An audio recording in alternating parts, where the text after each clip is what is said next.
dissociated, right? A person is not present.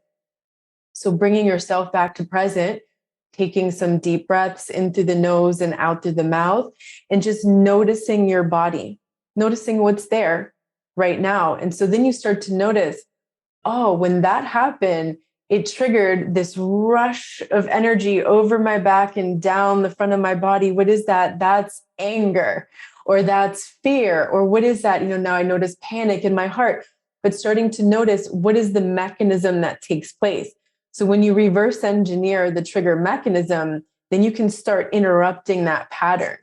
You can start catching yourself earlier and earlier and earlier. So you don't go all the way down the track and have to find your way back. You can start catching yourself sooner and getting back into the state of presence. For me, this is what the awakening process is.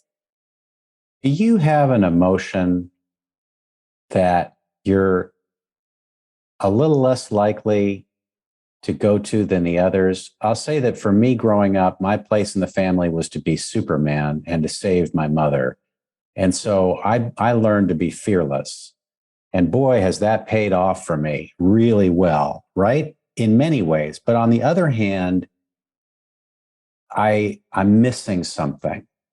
I need fear. I need the feeling of fear, but I have so demonized that because I was taught that my role is to be the fearless one in the family. Did you have something like that where one of your feelings got marginalized because they needed you to be something else?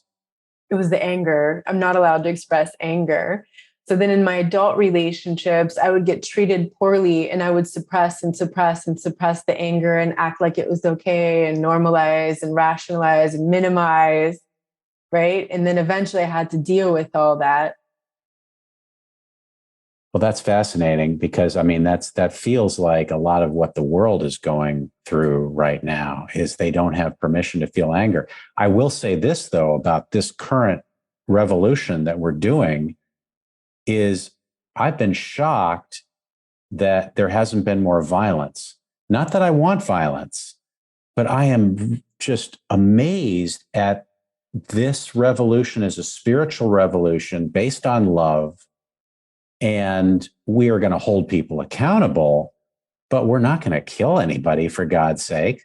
And that used to be part of society, and it's not right now. So, granted, there's a lot